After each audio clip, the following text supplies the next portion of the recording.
Hello friends, आज हम विज्ञान क्लास 8 का सभी 11 का क्वेश्चन एंड आंसर सोल्व करने वाले हैं। तो वीडियो में आगे तक बने रहें। वीडियो अच्छी लगे तो लाइक करें और सब्सक्राइब करना भी ना भूलें। तो हमारा अध्याय 11 है और इसका नाम है विद्युत धारा के रासायनिक प्रभाव। तो हम इसका प्रश्न उत्तर देखते हैं। तो हमारा पहला क्वेश्चन है, रिक्त स्थानों की पूर्ति कीजिए। ए, विद्युत चालन करने वाले अधिकांश द्रव्य अम्लों, क्षारकों तथा लवणों विलयन होते हैं। ठीक, तो किसके विलयन होते हैं? अम्लों, क्षारकों तथा लवणों के विलयन होते हैं। क्वेश्चन नंबर बी है कि किसी विलयन से विद्युत धारा प्रवाहित होने पर कौन सा प्रभाव उत्पन्न होता है? रासायनिक प्रभाव उत्पन्न होता है। सी, यदि कॉपर सल्फेट से विद्युत धारा प्रवाहित की जाए तो कॉपर बैटरी के टर्मिनल से संयोजित प्लेट पर निक्षेपित होता है। तो इसका आंसर हो जाएगा रीढ़। तो सी का आंसर हो जाएगा हमारा रीढ़। तो डी क्वेश्चन है, विद्युत धारा द्वारा किसी पदार्थ पर वांछित धातु की परत निक्षेपित करने की प्रक्रिया को विद्युत लेपन कहते हैं। अब हम अगले क्वेश्चन की ओर बढ़ते हैं। तो क्वेश्चन नंबर 2 है, जब किसी संपरिक्षित्र के स्वतंत्र सिरों को किसी विलयन में डुबोते हैं तो चुंबकीय सुई विक्षेपित होती है। क्या आप ऐसा होने का कारण की व्याख्या कर सकते हैं? तो इसका उत्तर हो जाएगा चुंबकीय सुई का विक्षेप यह दर्शाता है कि विलयन विद्युत का चालन करता है, जिससे विद्युत धारा उस माध्यम से प्रवाहित होती है। यह धारा एक चुंबकीय क्षेत्र उत्पन्न करती है जिससे सुई विक्षेपित होती है। यानी कि इस क्वेश्चन का कहने का मतलब है कि जो विलयन है उसमें क्षारक या फिर लवण या फिर अम्ल, इसमें अभी खाली स्थान में हमारा क्वेश्चन दिया था, इसकी मात्रा बनी हुई है तभी यह सुई विक्षेपित हो रही है। तो क्वेश्चन नंबर 3 है, ऐसे 3 द्रव्यों के नाम लिखिए जिनका परीक्षण चित्र 11.9 में दर्शाए अनुसार करने पर चुंबकीय सुई विक्षेपित हो सके। तो ये है हमारा चित्र 11.9 मैंने यहाँ पर बना दिया है, आप भी अपने फेयर कॉपी में बना लेना। तो इसका उत्तर हो जाएगा द्रव्यों के नाम जिसे ये विक्षेपित कर सकती है। तो अगर हम इसी प्रक्रिया को नींबू के रस के साथ करेंगे तो तभी भी चुंबकीय सुई विक्षेपित करेगी। सिरका के साथ करेंगे इसके साथ भी विक्षेपित करेगी, और नल के पानी के साथ भी करेंगे तो विक्षेपित करेगी, क्योंकि नींबू के रस में अम्ल होता है, सिरका में क्षार होता है, और इस नल के पानी में हल्का सा लवण की मात्रा होती है। इसके कारण चुंबकीय सुई विक्षेप कर सकती है। तो हम यह लिख सकते हैं। तो क्वेश्चन नंबर 4 है हमारा, चित्र 11.10 में दर्शाई गई व्यवस्था में बल्ब नहीं जलता। क्या आप संभावित कारणों की सूची बना सकते हैं? अपने उत्तर की व्याख्या करें। तो यहाँ पर चित्र क्वेश्चन में दिया हुआ है 11.10। मैंने यहाँ पर यह रफ कॉपी में भी इस चित्र को बना दिया है। अब हम इसकी सूची बनाएंगे। तो हम इसमें लिख सकते हैं बल्ब न जलने के संभावित कारण। हम सूची के सबसे ऊपर हेडिंग लिखेंगे। तो हम पहला कारण लिखेंगे परिपथ में ढीले कनेक्शन। जब परिपथ को हम ढीला कसेंगे ना तभी भी यह बल्ब नहीं जलेगा। ये बल्ब है। अब दूसरा हम लिख सकते हैं बल्ब का फ्यूज होना। अगर ये बल्ब फ्यूज हो जाएगा तो कैसे जलेगा? सभी ठीक ठाक रहेगा और बल्ब भी फ्यूज हो जाएगा। अब तीसरा है बैटरी का समाप्त हो जाना। बैटरी भी बात सही है, बैटरी समाप्त हो जाएगी तो यह बल्ब नहीं जलेगा कभी भी। ये रही बैटरी, यहाँ पर ऐसे दर्शाते हैं बैटरी को। और चौथा है द्रव के विद्युत का हीन चालक होना। अब यह जो द्रव है ना, अगर यह विद्युत का हीन चालक होगा ना फिर भी यह बल्ब नहीं जलेगा, क्योंकि अगर इसमें विद्युत का चालन करना है तो यह हीन चालक नहीं अच्छा चालक होना चाहिए अम्ल जो है। अब क्वेश्चन नंबर 5 है, दो द्रव्यों ए तथा बी के विद्युत चालन की जांच करने के लिए एक संपरिक्षित्र का उपयोग किया गया। यह देखा गया कि संपरिक्षित्र का बल्ब द्रव्य ए के लिए चमकीला दीप्त हुआ जबकि द्रव्य बी के लिए अत्यंत धीमा दीप्त हुआ। आप निष्कर्ष निकाल सकते हैं कि। तो इसमें हमें सही का निशान लगाना है इन चारों में से। तो पहला है द्रव ए द्रव बी से अच्छा चालक है, या फिर द्रव बी द्रव ए से अच्छा चालक है, या दोनों द्रव की चालकता समान है, या फिर द्रवों की चालकता के गुणों की तुलना इस प्रकार नहीं की जा सकती है। तो हमारा चौथा आंसर तो होगा नहीं, क्योंकि हम इस प्रकार कर सकते हैं इसकी चालकता का तुलना। अब इनमें जो है कि द्रवों की चालकता समान है, तो अगर द्रवों की चालकता समान होती तो वह बराबर बढ़ता, लेकिन बराबर दीप्त होता, लेकिन यह बराबर दीप्त नहीं हो रहा है, तो इसमें भी हम नहीं सही मारेंगे। अब दूसरा है द्रव बी द्रव ए से अच्छा चालक है। तो अगर द्रव बी द्रव ए से अच्छा चालक होता तो द्रव बी धीमा दीप्त नहीं होता, इसलिए ये भी गलत। हमारा क्वेश्चन नंबर 5 का पहला आंसर सही हो जाएगा, द्रव ए द्रव बी से अच्छा चालक है। तो अब अगले क्वेश्चन की ओर बढ़ते हैं। तो क्वेश्चन नंबर 6 है, क्या शुद्ध जल विद्युत का चालन करता है? यदि नहीं तो इसे चालक बनाने के लिए हम क्या कर सकते हैं?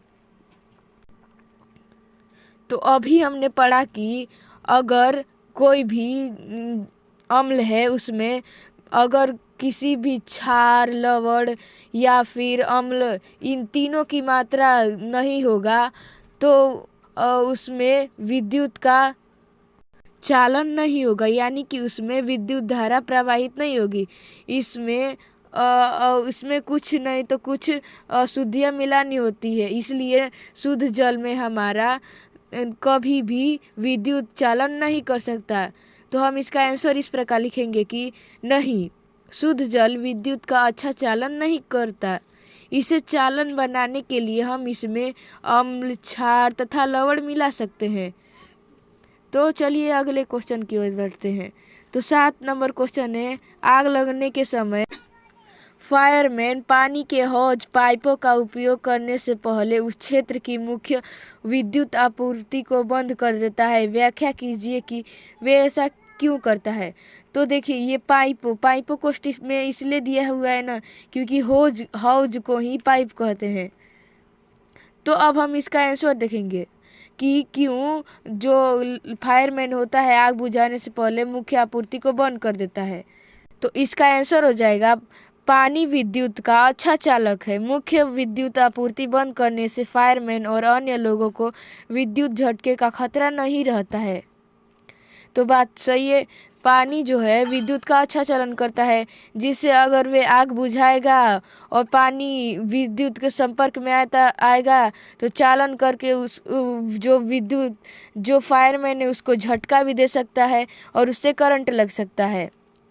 अब क्वेश्चन नंबर 8 है, तटीय क्षेत्र में रहने वाला एक बालक अपने संपरिचित्र से पीने के पानी तथा समुद्र के पानी का परीक्षण करता है। वह देखता है कि समुद्र के पानी के लिए चुंबकीय सुई अधिक विक्षेप दर्शाती है। क्या आप इसके कारण की व्याख्या कर सकते हैं? तो तटीय क्षेत्र हमारा क्वेश्चन है, इसमें तटीय क्षेत्र का मतलब होता है ना, समुद्र के जो किनारे का क्षेत्र होता है उसे तटीय क्षेत्र कहते हैं।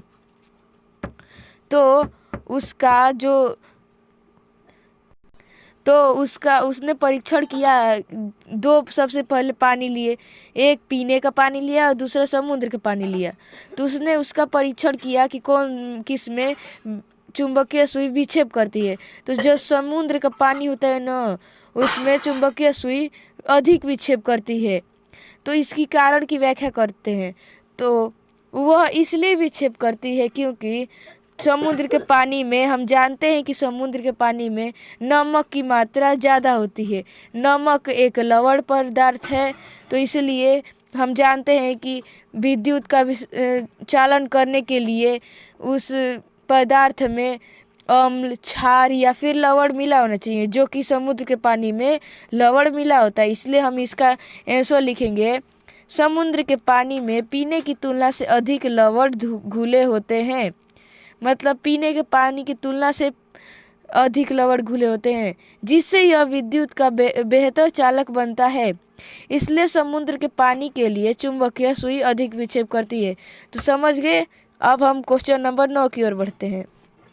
तो 9वां क्वेश्चन है, क्या तेज वर्षा के समय किसी लाइनमैन के लिए बाहरी मुख्य लाइन के विद्युत तारों की मरम्मत करना सुरक्षित होता है? व्याख्या कीजिए।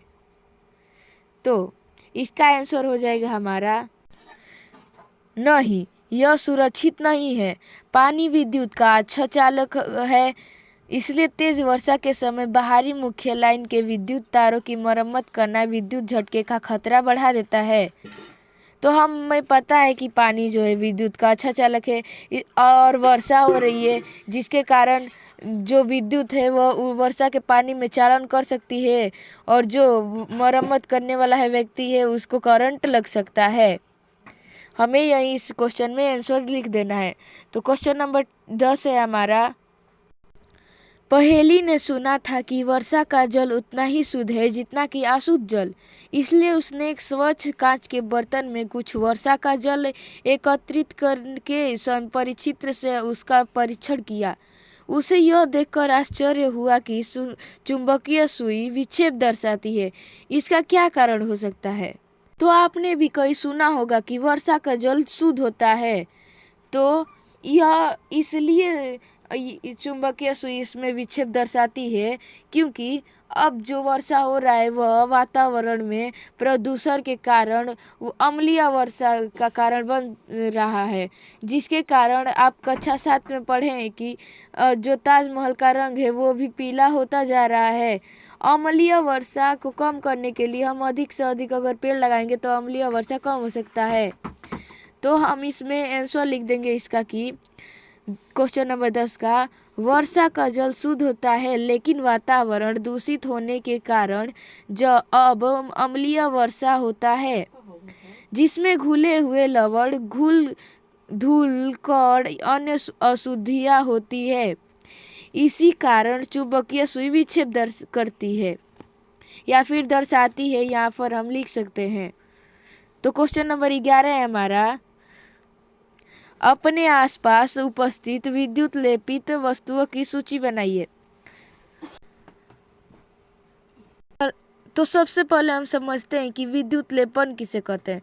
तो हम लिख सकते हैं, विद्युत द्वारा किसी पदार्थ पर किसी वांछित धातु की परत निक्षेपित करने की प्रक्रिया को विद्युत लेपन कहते हैं। यह विद्युत धारा के रासायनिक प्रभाव का एक सर्वाधिक सामान्य उपयोग है। तो हम इसका आंसर हमें सारणी बनाकर दर्शाना है। क्वेश्चन नंबर 11 का, तो हम इस प्रकार दर्शा सकते हैं कि पहला साइकिल का हैंडल, दूसरा आभूषण अन्य धातु के, जैसे में बहुत सारे आभूषण महिलाएं पहनती है जो कि अन्य धातु के होते हैं और उसमें सोने की विद्युत लेपित की जाती है। तीसरा पहिए का रिम, आपने पहिए के रिम में भी देखा होगा, उसमें भी विद्युत लेपन किया होता है। चौथा बर्तन में भी किया होता है, वो इसलिए इतना चमकदार बनता है। पांचवा टीन के डिब्बे में तो सबसे ज़रूरी होता है विद्युत लेपन करना, क्योंकि यह बहुत ही जल्दी जो होता है यह बहुत ही जल्दी जंग पकड़ लेता है। छठा गैस बर्नर, गैस के चूल्हा होता है उसमें भी विद्युत लेपन होता है। सातवां बक्सा। आठवां वाहनों के कुछ भाग, जो वाहनों के कुछ भाग होते हैं वो भी विद्युत लेपन किए होते हैं। आप बुक में से भी लिख सकते हैं, देखिए बुक में भी दिया हुआ है, पेज नंबर 145 में दिया है कि यहाँ पर देख सकते हैं साइकिल का हैंडल दिया है, कुछ बर्तनें दिए हैं जिसमें ट्रे, गिलास ये है कुछ, और यहाँ पर वाहनों यानी कि बाइक का रिम दिया हुआ है, हैंडल देखिए यहाँ पर दिया हुआ है, और ये कार का आगे का ये पार्ट दिया हुआ है, और बहुत सारे विद्युत लेपित वस्तुएं हैं यहाँ पर, आप इसको भी लिख सकते हैं। तो हमने क्लास 8 अध्याय 11 विद्युत धारा के रासायनिक प्रभाव के सभी प्रश्नों के उत्तर हल कर दिए हैं। अगर वीडियो थोड़ी सी भी अच्छी लगे हो तो लाइक करना और सब्सक्राइब करना भी न भूलें।